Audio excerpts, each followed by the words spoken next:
안녕하십니까. 교회 소식 전해드리겠습니다. 예배 드리는데 힘쓰시기 바랍니다. 특별히 항종 직분자들은 모든 공적 예배에 꼭 참여해 주시기 바랍니다. 또 전도 대상자를 위해서 계속 기도해 주시고, 이제 2주간 남았습니다. 여러분들 기도하는 가운데서 이제 청하해 주시고 또 하나님 앞으로 올 수 있도록 그렇게 인도해 주시기를 바랍니다. 초청장 뒤편에 또 여분이 있습니다. 또 필요하신 분들은 더 가져가서 사용하시길 바랍니다.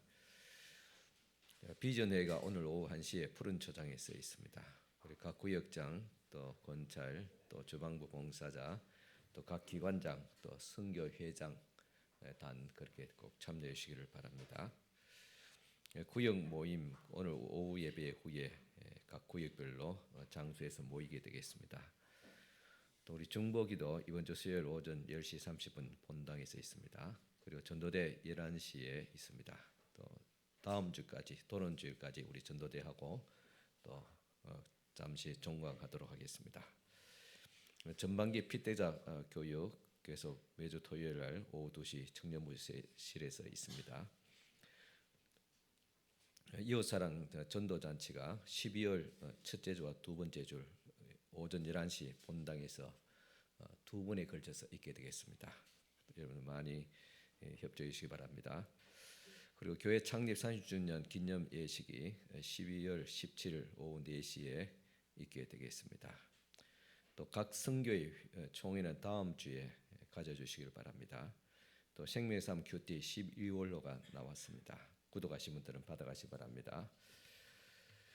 우리 최은경 목사님께서 우리 경산시에서 개척을 이제 시작하게 되겠습니다. 그래서 우리 교회는 이달 마지막 다음 주까지 우리 사역하시고, 그리고 이제 다음 12월 초부터는 개척을 시작하게 되겠습니다. 많이 기도해 주시기를 바랍니다. 11월에 목회에 계속 또 참고해 주시기를 바랍니다. 교회 소식 있습니다. 또 한 가지 더 추가 광고 있습니다. 이제 성탄 시즌이 돌아왔습니다. 그래서 다음 주에 우리 각 교회 본당하고 또 용지 역사하고 또 교회 외벽 성탄 트리 장식 그렇게 각 부서별로 또 꼭 다음 주에 그렇게 해주시기 바랍니다. 그리고 우리 또 선교회원들도 많이 또 도와주시기를 바랍니다. 교회 소식 이상입니다. 이제 다 같이 일어서서 경건한 마음으로 하나님께 예배드리겠습니다.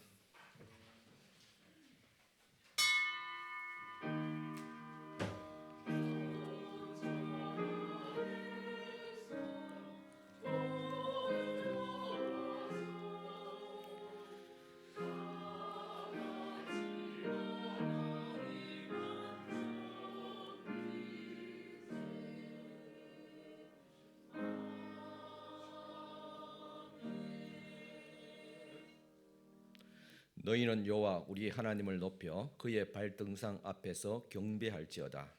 그는 거룩하시도다. 너희는 여호와 우리 하나님을 높이고 그 성산에서 예배할지어다. 여호와 우리 하나님은 거룩하심이로다. 아멘. 우리의 기도를 들으시고 우리의 찬양을 받으시며 우리의 예배를 기뻐하시는 하나님 아버지, 감사와 찬송과 영광을 올려드립니다.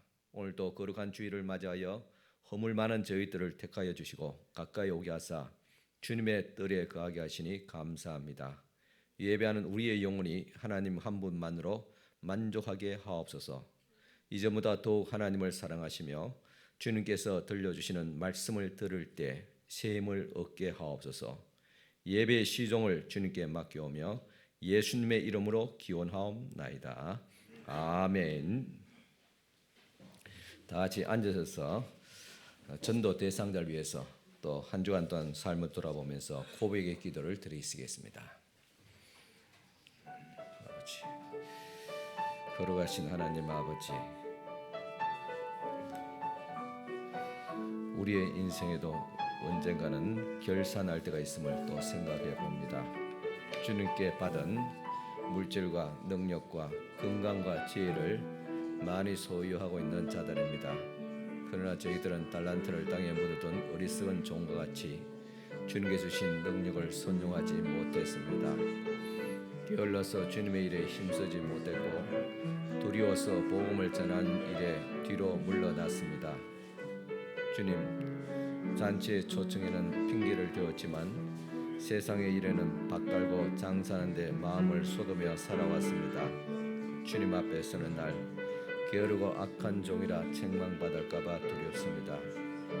거룩하신 하나님, 지난날의 죄를 용서하여 주시고 이제부터는 세월을 아껴 주님의 일에 힘쓰는 저희들이 되게 하여 주옵소서.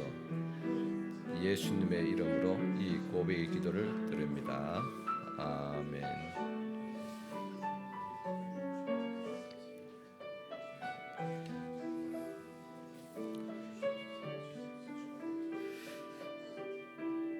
주여, 주는 긍휼히 여기시며 은혜를 베푸시며 노하기를 더디하시며 인자와 진실이 풍성하신 하나님이시오니 내게로 돌이키사 내게 은혜를 베푸소서. 아멘. 우리 다 같이 성시교독 70번 교독하시겠습니다. 찬송가 뒤편에 있습니다. 70번 성시교독문입니다.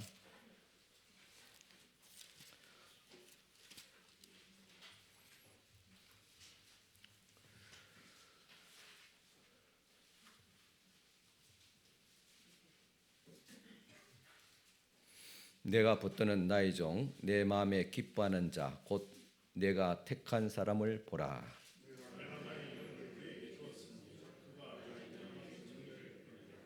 그는 외치지 아니하며 목소리를 높이지 아니하며 그 소리를 거리에 들리게 하지 아니하며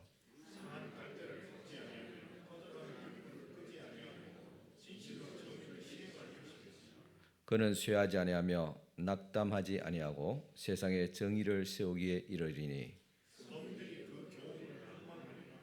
나 여호와가 의로 너를 불렀은즉 내가 내 손을 잡아 너를 보호하며 내가 눈먼 자들의 눈을 밝히며 갇힌 자를 감옥에서 이끌어내며 아멘. 이 시간 우리를 대표해서 권오진 지사님 기도해 주시겠습니다.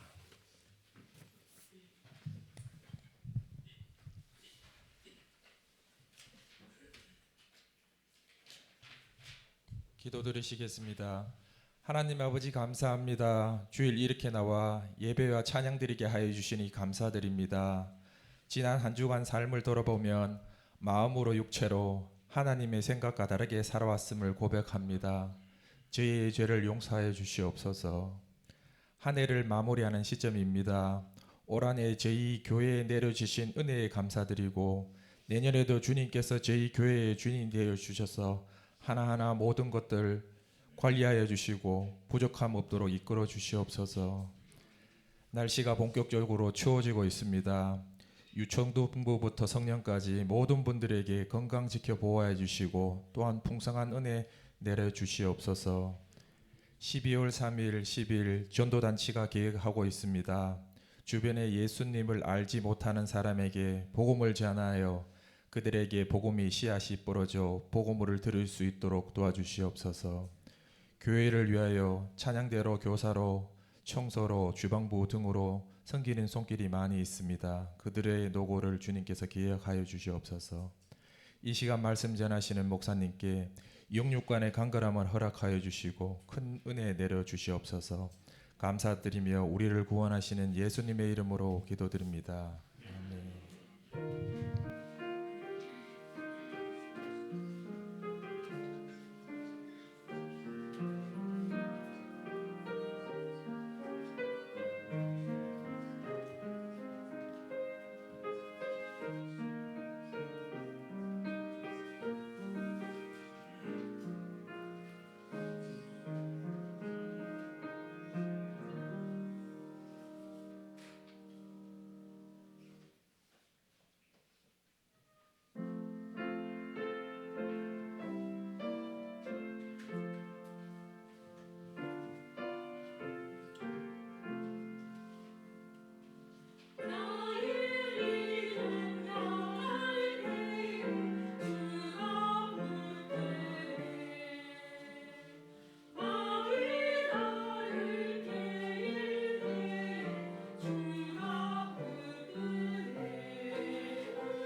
예, 감사합니다. 우리 찬송가 249장 드리겠습니다. 249장 찬송가입니다.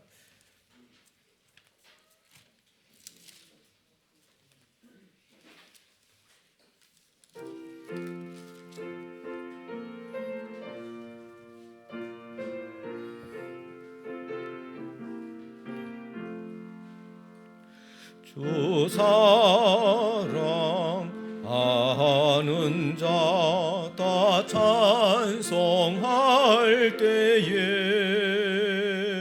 그 보좌 앞에 둘러서 그 보좌 앞에 둘러서 큰 영광 돌리세 큰 영광 돌리세 저 밝고도 묘한 시온성 향하여 가세 내 주의 찬란한 성에 찬송하며 올라가세 주 믿지 않는 자 다 찬송 못하나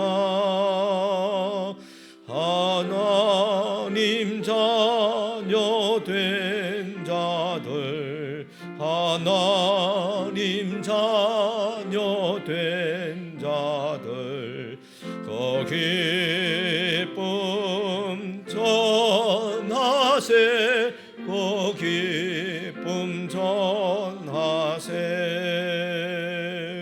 저 밝고도 묘한 시온성 향하여 가세 내 주의 찬란한 성에 찬송하며 올라가세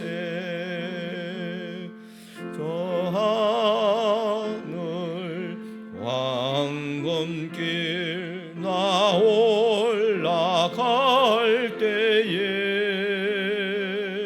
시온성 언덕 위에서 시온성 언덕 위에서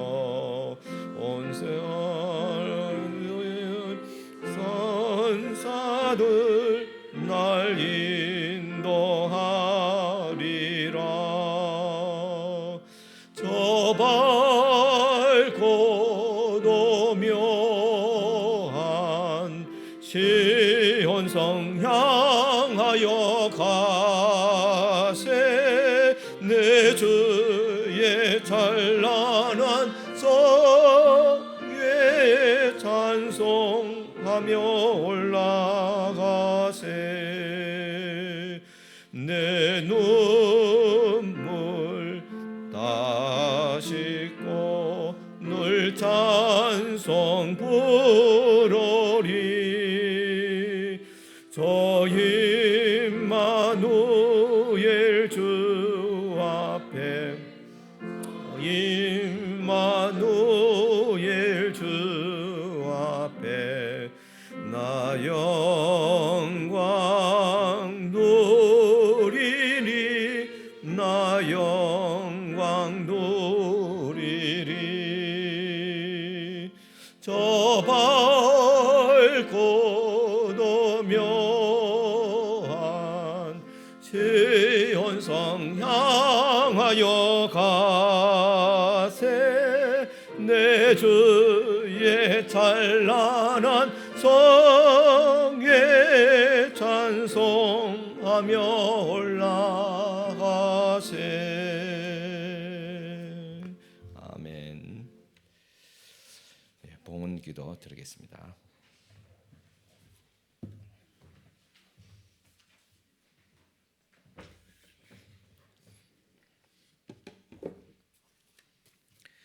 예, 11조 예물 또 여러분이 드렸습니다. 하나님 아버지 이 시간 주님 앞에 귀한 또 11조 예물 드립니다. 이 손길을 기억하시고 축복하여 주시옵기를 원합니다. 첫 예물을 주님 앞에 드려오매 모든 물질 생활들이 또 거룩하며 온전케 하옵시고 손실이 없도록 하옵시고 저들의 기업과 직장과 또 가게 위에 하나님께 주시는 물질의 복을 넘치도록 다하여 주시옵소서.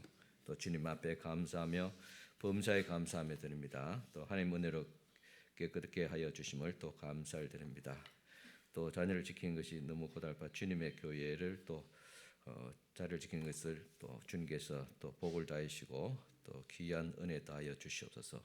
주님의 크신 은혜 가운데 또 살게 하심을 감사하며 주님의 은혜를 내리시어 구원하여 주시옵소서. 또 범사에 감사드리며 영권에 강건케 하옵시며 또 주님의 은혜에 또 감사합니다. 또 하나님 앞에 감사하며 주님 앞에 감사합니다. 또 주님 앞에도 감사를 드리며 또 주님 앞에 또 감사를 드립니다. 또 하나님 은혜에 또 감사합니다. 하나님 앞에 감사하며 귀한 감사의 예물들 올려드립니다. 주님 주신 축복에 또 감사하며 또한 없을지라도 감사할 수 있는 또 믿음으로 주님 앞에 드리는 또 이 눈물의 감사를 주께서 기쁘게 받아주시고 주께서 위로와 축복과 또 주님께서 모든 또 필요한 것들을 또 공급하여 주시옵기를 원합니다. 또 주님 앞에 주일에 헌금을 드리며 성교 구제 장학 건축 예물로 드립니다. 향기로운 이 모든 예물을 기쁘게 받아 주시옵소서. 복을 다하시되 믿음의 복을, 건강의 복을, 또 물질의 복까지도 다하여 주시옵기를 바라며 예수님 이름으로 축복하며 기도드리옵나이다. 아멘. 이 시간 주신 하나님의 말씀 봉독해 드리겠습니다. 말씀은 에베소서 5장 15절에서 21절까지 말씀 되겠습니다.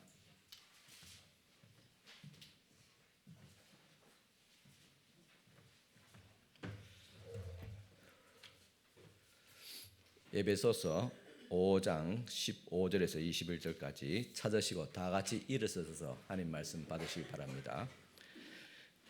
그런즉 너희가 어떻게 행할지를 자세히 주의하여 지혜 없는 자 같이 하지 말고 오직 지혜 있는 자 같이 하여 세월을 아끼라. 때가 악하니라. 그러므로 어리석은 자가 되지 말고 오직 주의 뜻이 무엇인가 이해하라. 술 취하지 말라. 이런 방탕한 것이니 오직 성령으로 충만함을 받으라. 시와 찬송과 신령한 노래들로 서로 화답하며 너희의 마음으로 주께 노래하며 찬송하며 범사에 우리 주 예수 그리스도의 이름으로 항상 아버지 하나님께 감사하며 그리스도를 경외함으로 피차 복종하라. 아멘. 네, 앉으시기 바랍니다.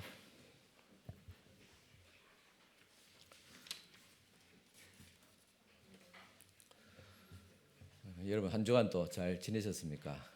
어저께는 새벽에 잠시 또 눈도 내렸습니다. 그래서 그런지 날씨가 더 차가워졌습니다. 또 날씨가 추워지니까 감기, 특히 독감에 걸린 사람들이 늘어가는 것 같습니다. 감기에 또 조심하시기를 바랍니다. 여러분 그 교회에 봉사하고 또 신앙생활하는 것이 가볍습니까? 아니면 무겁습니까? 연말이 오면 믿음 없는 목사는 마음이 무거워지는 것 같습니다. 새 일꾼을 세워야 되는데 목사님 내년엔 제가 이런 일을 또 열심히 해보겠습니다라는 사람보다는 이제 나이도 들고 또 몸도 불편하고 바쁘니까 이제 은퇴하고 나니까 이제는 좀 쉬어야 되겠습니다. 그런 사람이 줄 서 있는 것 같은 그런 느낌이 드는 것이 마음이 무겁습니다. 이럴 때면 제가 생각나는 찬송가가 있습니다. 무거운 짐은 나홀로 지고 견디다 못해 쓰러질 때. 이 말씀이 생각나며 또 뒤에 있는 또 찬송 구절이 은혜가 됩니다. 위로가 됩니다. 불쌍히 여겨 구원해 줄 이 은혜의 주님 오직 예수. 날 구원해 주신 하나님의 은혜가 있기 때문에 염려가 되지 않습니다. 아멘입니까? 여러분의 삶이 그렇게 되기를 바랍니다. 어떤 부부가 있었습니다. 여행을 가는데 부인이 다리가 너무 아파서 걷는 것이 힘들어졌습니다. 그래서 남편에게 좀 업어달라고 했습니다. 남편의 등에 업힌 부인이 말했습니다. 여보, 나 무거워. 그래, 무거워. 부인이 물었습니다. 왜 무거워? 남편이 대답하기를 머리는 돌덩어리고 얼굴은 철면피고 간땡이는 부었지. 그래서 무거워. 이렇게 무거운 부인을 업고 걷자니까 남편이 이제 다리가 아파서 더 이상 걷지 못하게 되었습니다. 그래서 반대로 남편이 부인에게 업어달라고 했습니다. 부인의 등에 업힌 남편이 물었습니다. 여보, 나 가벼워? 그래, 가벼워. 왜 가벼워? 부인이 대답합니다. 머리에는 든 것이 없지. 간은 쪼그라들었지. 허파에는 바람이 들었으니까 가볍지. 여러분, 저에게 만일 이런 질문을 한다면 저는 깃털처럼 가벼워라고 대답하겠습니다. 왜 자꾸 묻는다면 당신은 하늘의 천사잖아. 그래서 깃털처럼 가볍지. 여러분, 제가 빈말한 것이 들립니까? 감히 목사가 강당에서 빈말하지 않습니다. 제가 집사람과 결혼을 하고 제주도에 신혼여행 갔는데 성산 일출봉에 가게 되었습니다.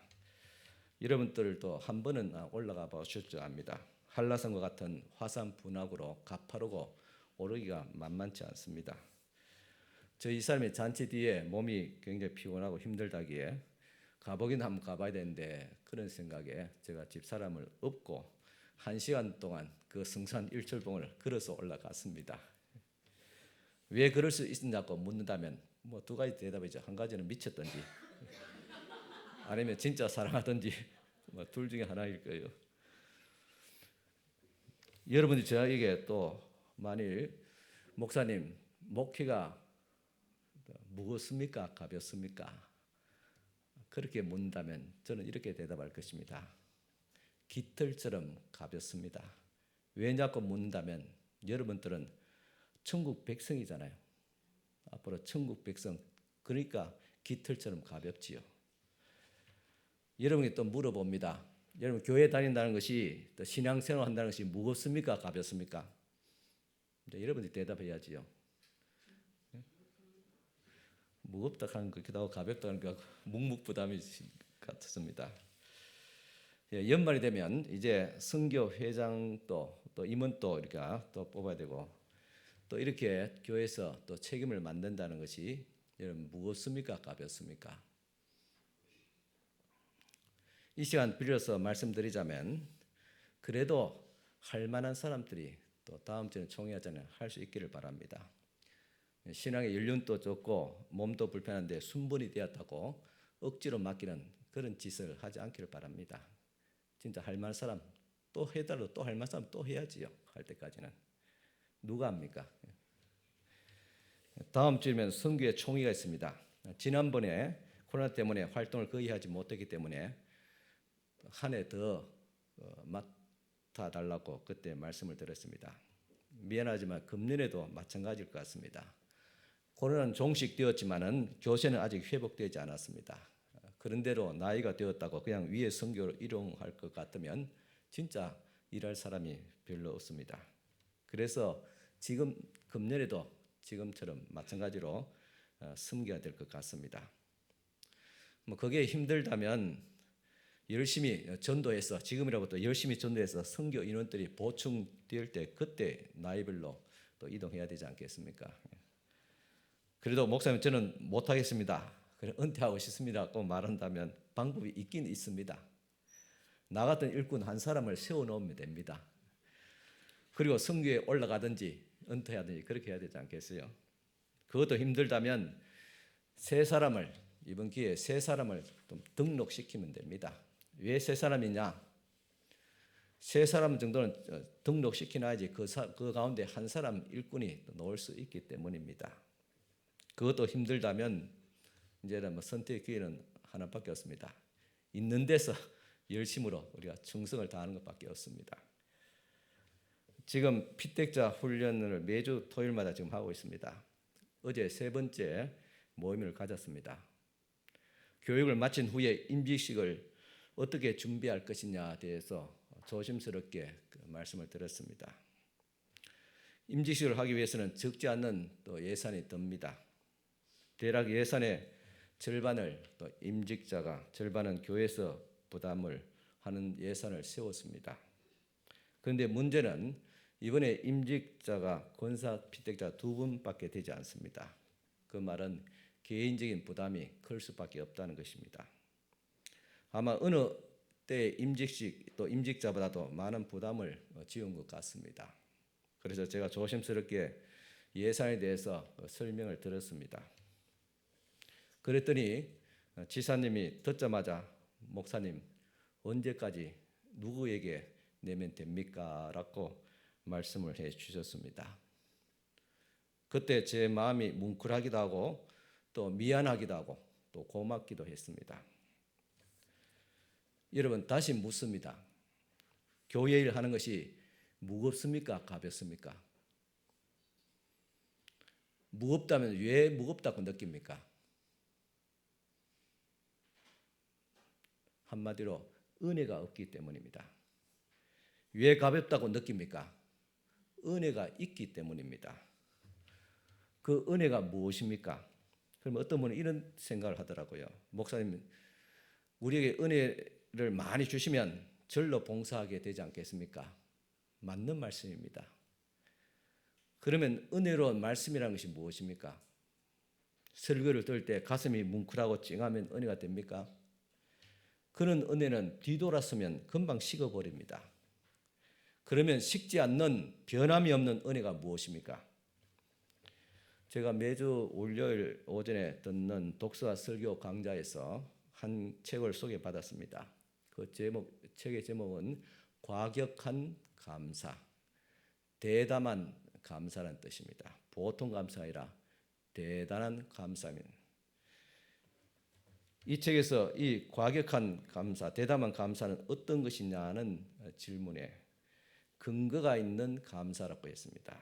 즉 이유가 있는 감사입니다. 감사의 근거가 무엇이냐고 말할 때 하나님의 말씀이었습니다. 하나님의 말씀은 예수 그리스도입니다. 그러니까 예수님이 감사의 이유가 됩니다. 여러분 예수님을 영접했습니까? 대답을 왜 이렇게 시원찮게 해요?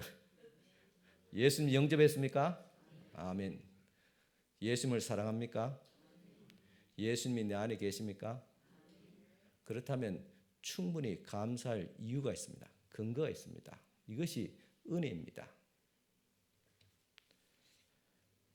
변함없는 은혜가 무엇이냐? 역시 근거는 은혜고 그 근거는 하나님의 말씀이고 하나님의 말씀은 예수 그리스도입니다. 우리가 지난번에 봤던 에베소서 1장 17절에서 19절까지 주신 하나님의 말씀입니다.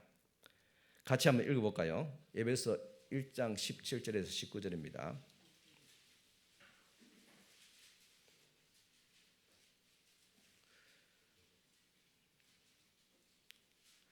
에베소서 1장 17절에서 19절입니다. 우리 주 예수 그리스도의 하나님 영광의 아버지께서 지혜와 계시의 영을 너희에게 주사 하나님을 알게 하시고 너희의 마음의 눈을 밝히사 그의 부르심의 소망이 무엇이며 성도 안에서 그 기업의 영광의 풍성함이 무엇이며 그의 힘의 위력으로 역사하심을 따라 믿는 우리에게 베푸신 능력의 지극히 크심이 어떠한 것을 너희로 알게 하시기를 구하노라. 아멘. 여기서 보면 성령께서 우리 안에 계시고 우리로 하여금 깨닫게 하고 알게 하신 것이 있다 그랬습니다. 그것이 은혜입니다. 그 은혜의 내용인적 17절에 하나님을 알게 하시고 라고 했습니다. 성령님은 먼저 하나님이 누구신지를 알게 하십니다. 그분이 우리를 향해서 얼마나 마음을 쏟고 계시며 얼마나 사랑하시는지를 알고 깨닫게 하십니다. 이것이 은혜입니다. 이어서 18절에 보면 그의 부르심의 소망, 성도 안에서의 그 기업의 영광이 풍성함이 무엇임을 알게 했다 그랬습니다.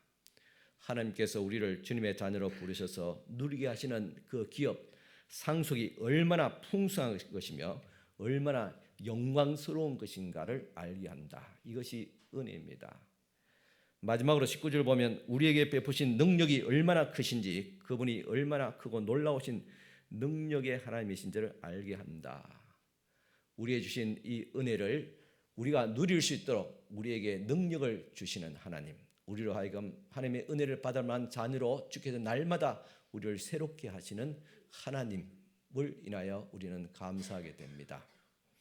정리하자면 성령께서 우리에게 지혜를 주셔서 깨닫게 하시는 것이 세 가지입니다. 첫째는 하나님이 그리스도 안에서 우리를 얼마나 사랑하시는가. 둘째는 그분이 우리에게 주실 상속과 기업이 얼마나 풍성하며 영광스러운 것인가.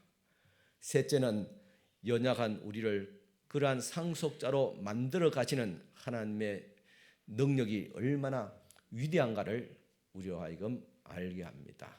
이것이 은혜입니다. 이런 놀라운 은혜를 하나님께서는 교회를 통해서 주셨습니다. 그래서 교회는 은혜로운 말씀의 창고요, 교회는 축복의 통로요, 하나님께 상급을 받을 기회의 장소요, 천국에 들어갈 대기소입니다. 다시 묻습니다. 교회가 가볍습니까? 무겁습니까? 여러분, 교회가 여러분들에게 짐을 지우는 곳이 아닙니다. 오히려 세상에 무거운 짐을 벗어주는 것이 교회입니다. 마태복음 11장 28절입니다. 수고하고 무거운 짐진 자들아 다 내게로 오라. 내가 너희를 쉬게 하리라 하겠습니다. 내가 사랑하면 무거운 짐도 가볍습니다. 주님을 사랑하는 마음으로 봉사하면 무겁지 않습니다.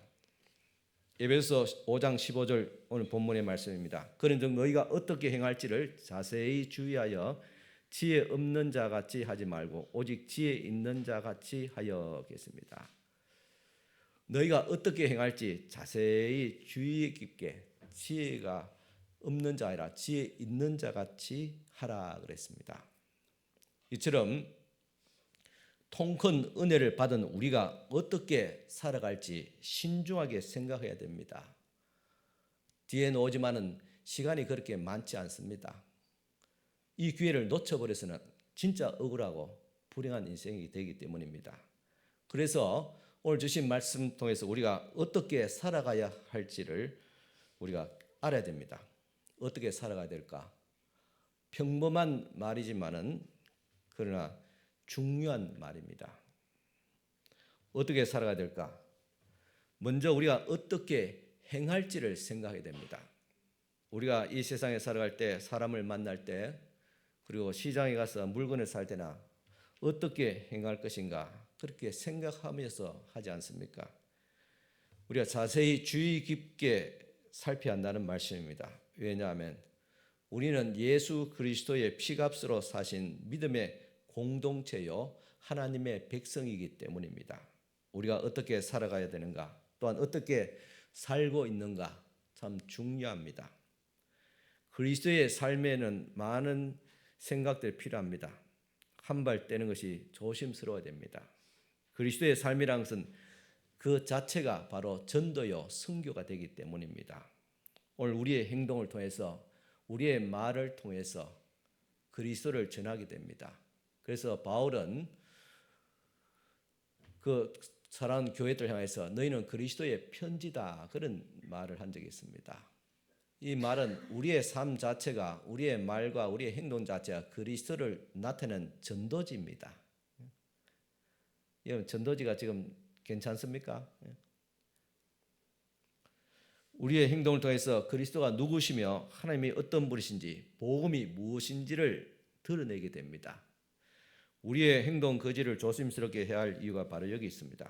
그러면 성령께서 인도하심으로써 우리가 어떻게 지혜롭게 살아갈 것이냐. 먼저 우리는 시간을 아껴야 됩니다. 에베소 5장 16절입니다. 세월을 아끼라 때가 악하니라 하고 있습니다. 시간을 아끼기 위해서는 먼저 우리가 시간에 대한 올바른 이해가 있어야 됩니다. 이 시간도 우리 보이는 이 사물과 마찬가지로 하나님께서 만드신 것입니다. 그전에는 이런 시간이 없었습니다. 하나님께서 시간을 만드시고 우리로 하여금 이 땅에 태어나서 살게 하신 것도 하나님의 주신 기회이고 하나님의 선물이듯이 우리가 살아가는 이 시간도 역시 하나님께서 우리에게 허락하신 선물입니다. 즉 하나님께 마지막으로 돌려드려야 될 것입니다. 그렇게 생각할 때 우리에게 임시로 맡겨진 시간을 생각할 때 이 시간을 어떻게 됩니까? 이 시간을 우리 자신의 안락만을 위해서 살아가는 그런 좀 헛된 삶을 살아가지 않아야 될 줄 압니다. 우리 시간을 선용하며 또 시간을 아끼고 또 시간을 유익하게 그렇게 살아가야 될 줄 압니다. 그러면 이 시간을 아낀다는 말은 어떤 것인가? 부지런해야지 시간을 아낄 수 있습니다. 로마서 12장 11절 보면 부지런하여 게으르지 말고 열심을 품고 주를 섬기라고 했습니다. 부지런히 열심으로 뭘 하겠습니까? 주를 섬기라. 여러분 세상을 더 열심히 해야 됩니다. 한 주간 열심히 살아왔잖아요. 그렇듯이 하나님의 일도 열심히 해야 됩니다.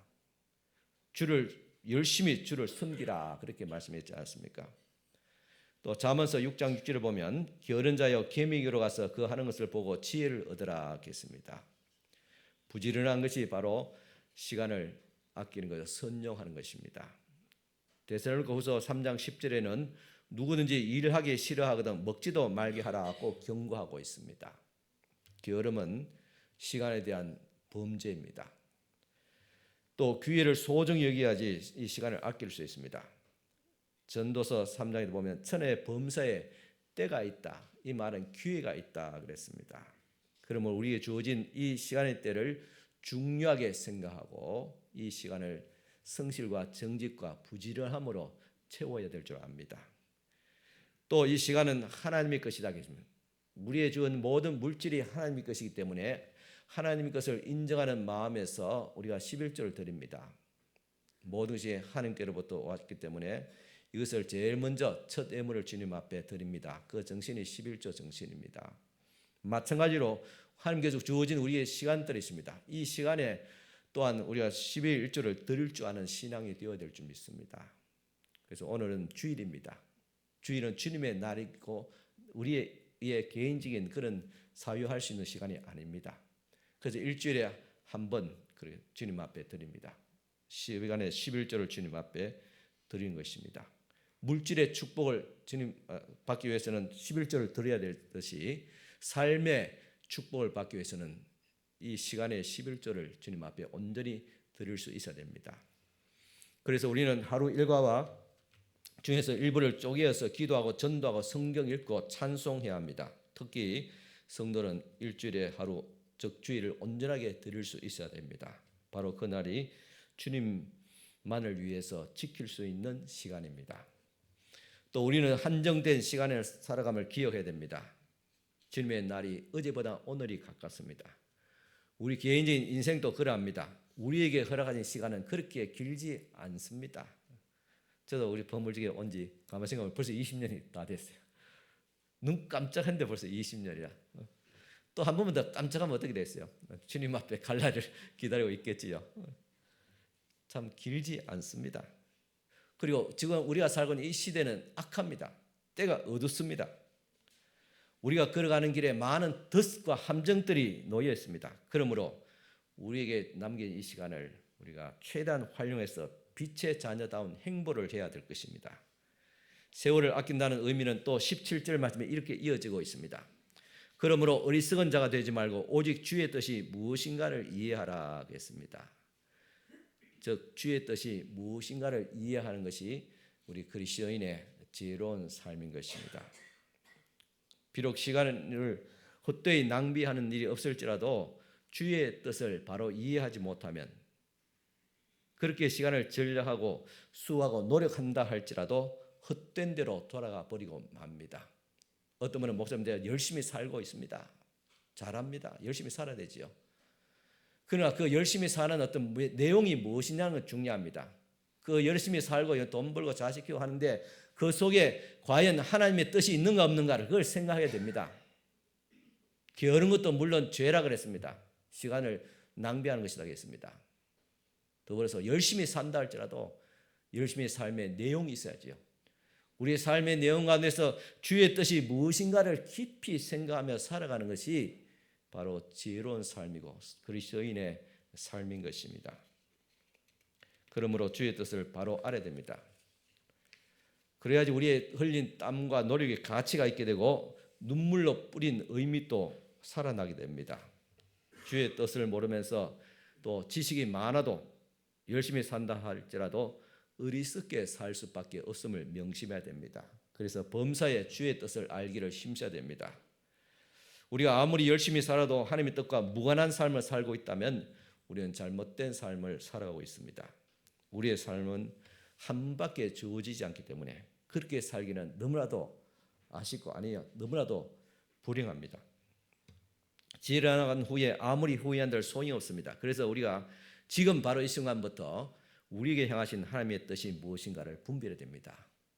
내가 그동안 얼마나 열심히 일해왔냐 그렇게 추억도 할 수 있겠지만은 또 우리가 이때까지 참 내가 이렇게 살아서 안 되었는데 하면서 후회도 되겠지만은 그러나 그보다 더 중요한 것은 내가 앞으로 어떻게 남은 주어진 삶을 시간들을 어떻게 살아갈 것이냐. 어떻게란 말은 바로 하나님의 뜻이 무엇이냐. 나에게 주어진 인생의 삶의 지금 여정 가운데서 남은 인생에 하나님께서 내가 어떻게 살아가기를 원하시는가. 그 뜻을 찾는 것이 바로 그리스도인의 삶, 지혜로운 삶인 것입니다. 하나님의 뜻은 하나님의 섭리이고 또한 하나님의 의지인데 하나님의 말씀에 대한 깊은 묵상과 또 신실한 신앙과 순종하는 삶을 통해서만이 이 하나님의 뜻을 알 수 있습니다. 하나님의 말씀에 순종하지 않는 사람은 하나님의 뜻에 대해서 거론할 수가 없습니다. 왜냐하면 그는 아무것도 모르기 때문입니다. 그래도 안다고 우긴다면 하나님께 대한 어떤 편견된 자기의 생각일 뿐인 것입니다. 주의 뜻은 오로지 하나님의 말씀에 순종하고 실천함을 통해서 알아지는 것입니다. 우리에게 하신 하나님의 뜻은 본문의 18절에 말씀하고 있습니다. 술 취하지 말라 이는 방탕한 것이니 오직 성령으로 충만함을 받으라 하겠습니다. 우리에게 향하신 하나님의 뜻이 이제 분명히 밝혀졌습니다. 술 취하지 말고 성령으로 충만하라 하겠습니다. 이 술 취한다는 말은 술 취해서 즐거워하는 것이나 또 성령에 충만해서 즐거워하는 것은 위험적으로 볼 때는 별 차이 없는 것이 보여집니다. 그러나 실제로는 그 내용상 엄청난 차이가 납니다. 술은 무절제하게 되면 방탕하게 하지만 성령에 충만한 사람은 결코 무절제하거나 또한 방탕하지 않습니다. 무질서하지 않습니다. 그리고 술은 육신의 쾌락을 위해서 사용되지만 성령은 하나님을 기쁘시게 하는 거룩하고 성결된 삶을 살아가게 합니다. 술은 사람의 육체를 병들게 하고 결국은 패망의 길로 인도하지만 성령은 우리의 심령을 살리고 아름다운 성령의 열매를 맺게 해서 하나님의 나라의 상급을 받게 합니다. 술에 취하지 않고 성령에 취하는 것이 바로 하나님의 뜻입니다. 여기서 술 취한다는 것은 어떤 알코올만 말하는 것이 아닙니다. 술 취하지 말라는 것은 세상에 취하지 말라는 그 뜻입니다. 세상에 취한다는 것이 무엇입니까? 그것은 자기 중심적이고 또 욕심과 혈기와 고집과 편견 가운데서 살아가는 것을 술 취하는 것이라고 말할 수 있습니다. 그러나 성령에 취하면 어려움과 원수의 괴롭힘 속에도 두려워하지 않고 근심하지 않고 믿음으로 전진하게 됩니다. 또 근심과 걱정을 이길 수 있습니다. 술에 취하면 부끄러움이 없어집니다. 그러나 깨고 나면 진짜 창피합니다. 하지만 성령에 취하는 자는 우리의 심령이 거룩하게 되어서 그리스도인이라는 것을 자랑스럽게 여기게 됩니다. 내가 그리스도인 것을 조금 더 부끄러워하지 않습니다. 성령에 취하면 얼마든지 담대하게 신앙생활하고 예수 그리스도를 우리 삶으로 입으로 증거할 수 있고 전도할 수 있습니다.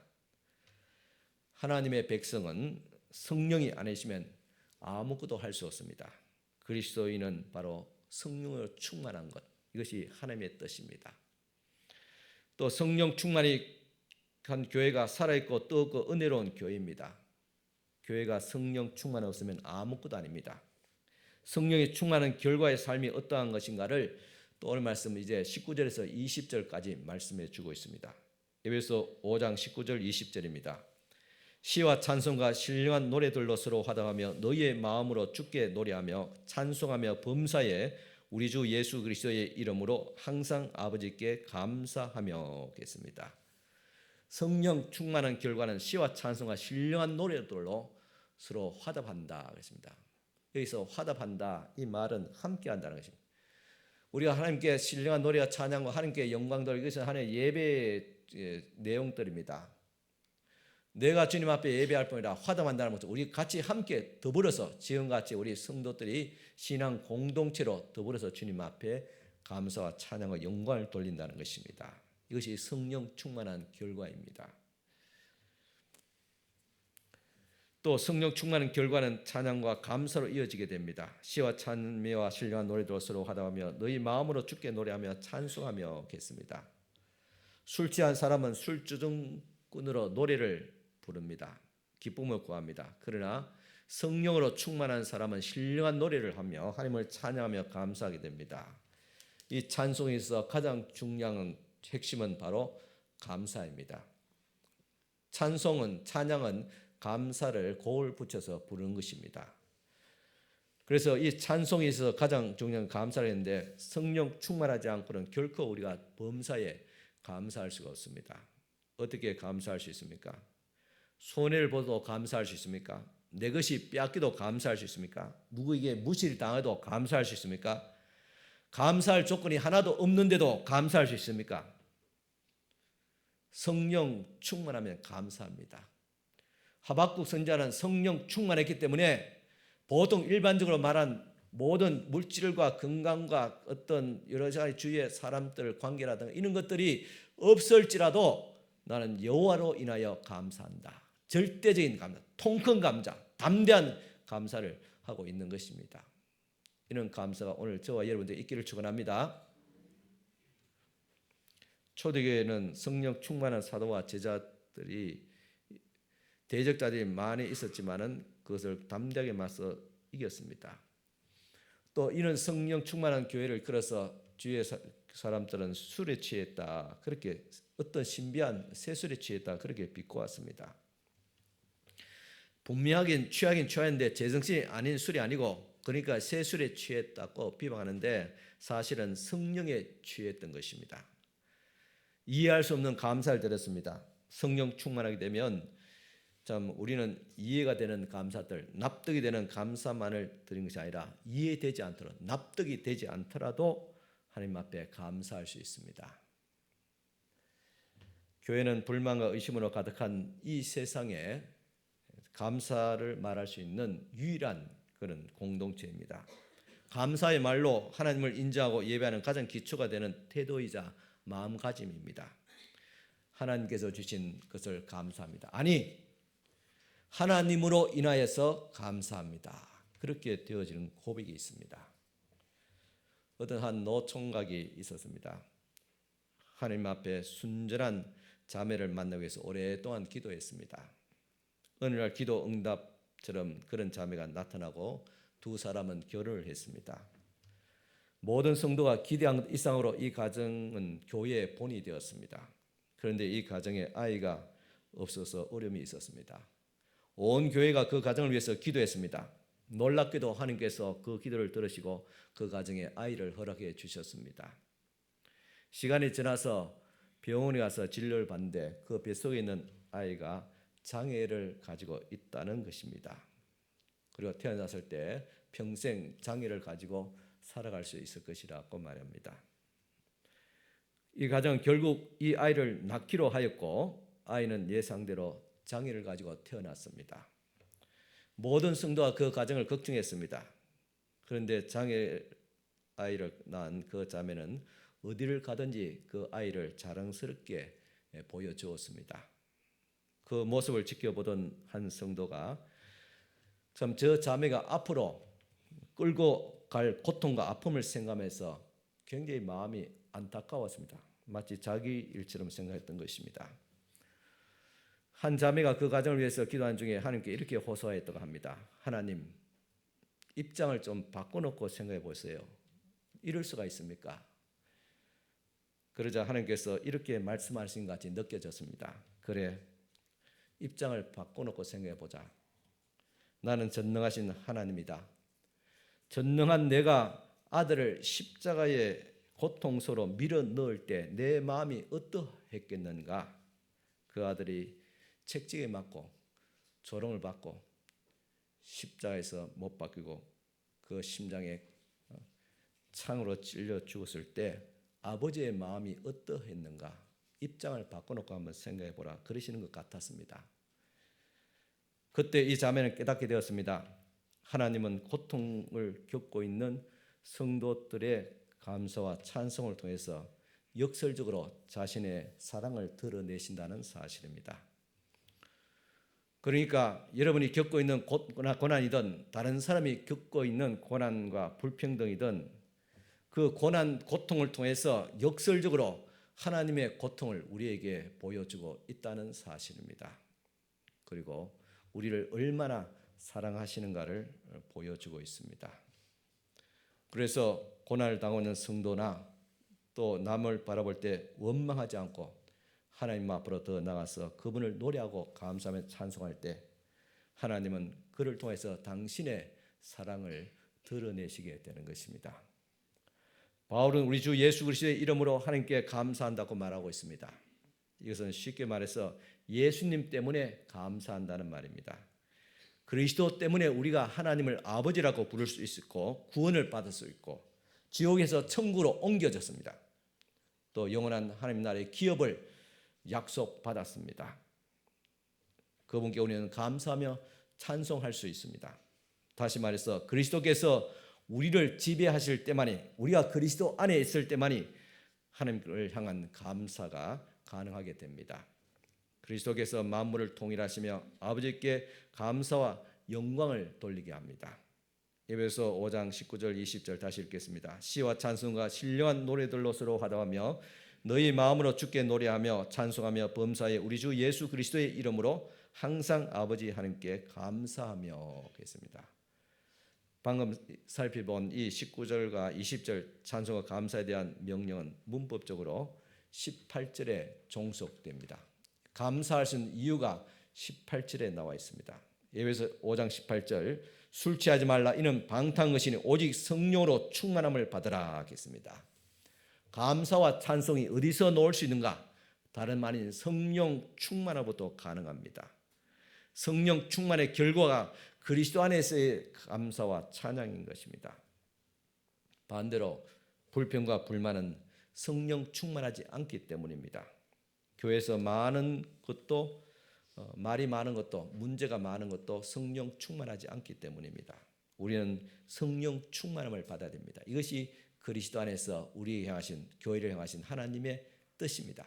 성령 충만하면 우리에게 주신 하나님 무하신 은혜와 사랑과 축복과 영광을 느끼게 되면서 그에 대한 감사가 나올 수밖에 없습니다. 성령 충만하면 그리스도의 심정으로 주님께서 우리를 용서하시고 사랑하시고 품으시고 이해하시고 용납하신 같이 오늘 또한 우리들도 우리 같은 성도를 우리 식구들을 이웃을 이렇게 품을 수가 있는 것입니다. 문제는 성령 충만한 자입니다. 뭐가 문제거리고 뭐가 불평입니까? 뭐가 힘듭니까?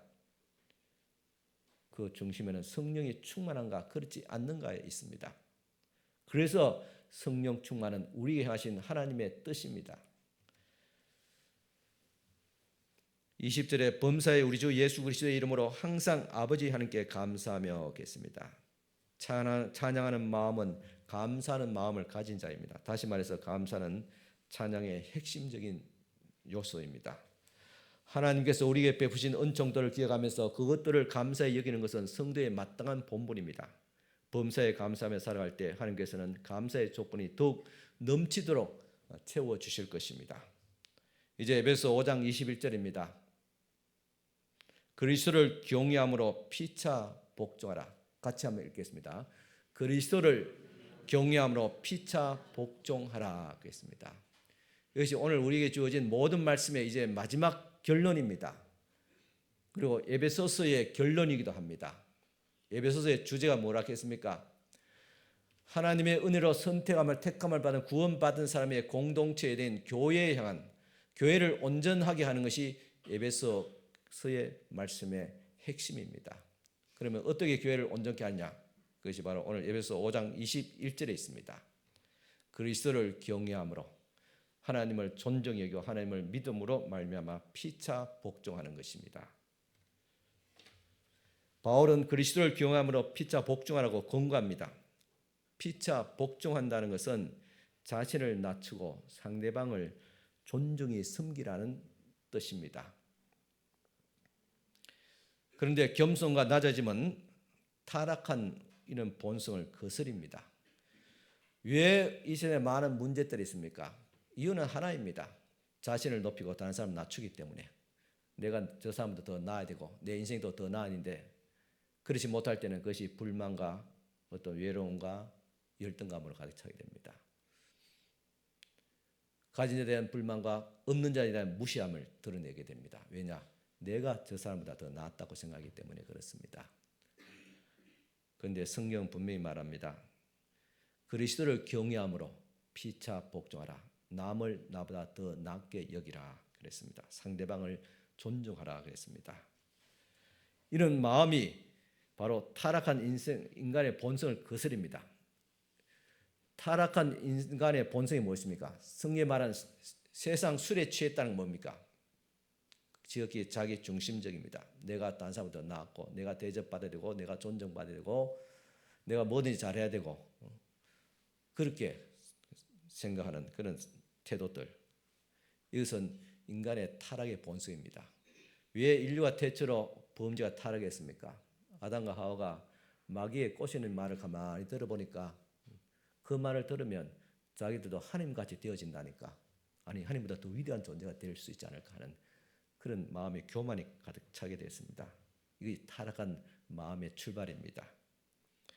그러나 우리가 그리스도를 복종함으로 그리스도께서 우리를 위해서 자신의 몸을 내어주고 어떤 사람보다 낮아지심으로써 우리를 섬김으로써 우리를 구원하시는 그 그리스도의 그 마음, 그 본성, 그것이 우리에게 있을 때 우리도 마찬가지로 세상의 타락한 그 본성을 거스르게 됩니다. 그리고 그리스도를 경외함으로 그렇게 우리가 행할 수가 있습니다. 왜냐? 예수께서 그렇게 행했기 때문에, 서성된 자로서 제자의 발을 씻겨주면서 우리에게 본을 보여주셨기 때문에, 또한 우리들도 그와 같이 그리스도를 경외함으로 그를 본받음으로 피차 우리는 복종할 수가 있습니다.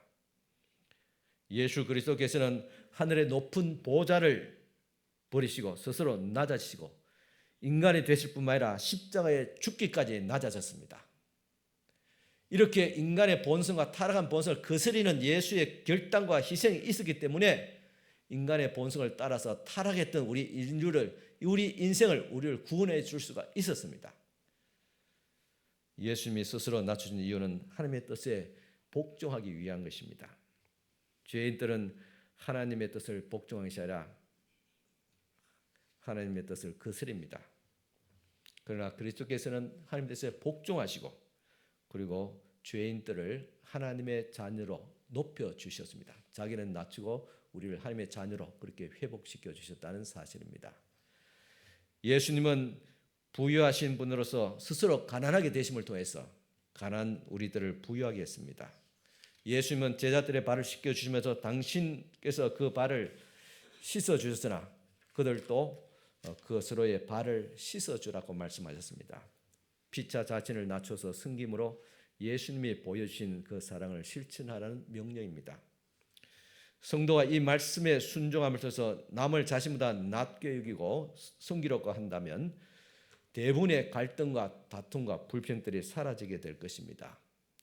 교회에서 일어난 다툼은 대부분 자신을 높이려고 하는 교만한 태도에서 발생하기 때문입니다. 성도가 피차 복종하는 것은 약자이기 때문에 그런 것이 아니라 내가 그리스도께 복종하는 강자이기 때문에 담대한 대담한 과격한 믿음을 가질 수 있기 때문에 우리 스스로를 낮출 수 있는 것입니다. 세상에서는 높은 자 앞에서 어쩔 수 없이 복종합니다. 성도는 그리스도 안에서 사랑으로서 서로 복종해야 됩니다. 주님을 본받아서 모든 사람을 섬기는 겸손한 삶으로서 하나님을 기쁘시게 하는 것, 이것이 성령 안에서 우리에게 주신 감동으로서 일어나는 하나님의 뜻입니다. 이제 분명해졌습니다. 바로 여러분들 앞에 내 개인 삶 앞에서 하나님의 뜻이 있습니다. 복종할 것이냐 불순종할 것이냐 거역할 것이냐. 우리가 피차 그리스도를 경외함으로 피차 복종할 수 있기를 바랍니다. 남을 나보다 더 낫게 이길 수 있기를 바랍니다. 그러면 모든 문제 해결됩니다. 가정의 문제부터 해가지고 교회의 문제, 나라와 이 민족의 문제, 심지어 인류의 문제까지 다 해결됩니다. 그것을 거역하기 때문에 계속 세상은 불화와 전쟁과 고통과 갈등이 끊이지 않지 않습니까? 이것을 끊을 수 있는 유일한 것은 예수 그리스도께 경외함으로써 피차 복종함을 통해서 되어지게 된다는 사실입니다. 세상은 스스로 높이는 방법을 제시합니다. 그와 달리 스스로 낮아지심을 통해서 죄인을 구원하신 우리 주님의 자기 희생을 사랑을 본받아서 사랑한 것이 하나님의 뜻이요 성령의 지혜입니다. 성도는 언제나 하나님의 뜻인 성령의 인도하심을 따라서 행함을 통해서 하나님을 기쁘시게 하는 삶을 살아가야 될 줄 믿습니다. 여러분 다시 묻습니다. 여러분의 삶이 가볍습니까? 무겁습니까? 사랑하니까 감사하니까 가벼울 수 있기를 축원합니다. 기도드리겠습니다. 하나님 아버지 감사합니다. 오늘도 그리스도인으로 살아간다는 것이 막연하게 힘들고 무겁고 또한 생각하지 않고 살아갔을 때가 많았습니다.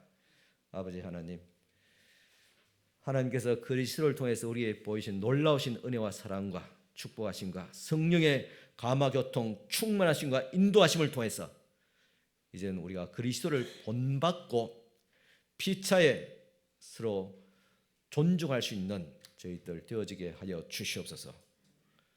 예수님 이름으로 축복하며 기도드리옵나이다. 아멘. 다시 찬송가 505장 다시 일어서서 505장 찬송가 드리시겠습니다. 505장 1절입니다.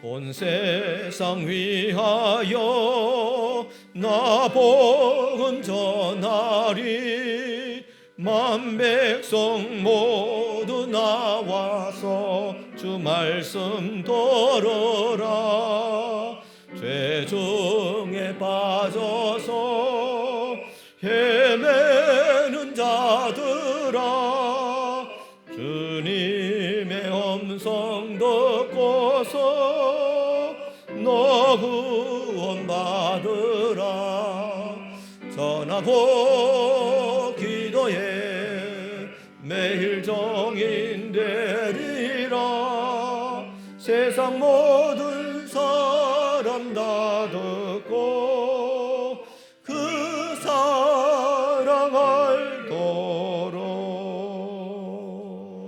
아멘. 축복 기도드리겠습니다. 지금은 우리 주님 예수 그리스도의 은혜와 하나님의 거신 사랑과 성령님의 감화교통 충만하신 은총이 오늘도 주님 앞에 나와서 참 그리스도께 복종하며 피차에 존중히 여기를 원하는 사랑하는 모든 우리 성도들 머리 위에 지금부터 영원토록 함께 있을지어다. 아멘.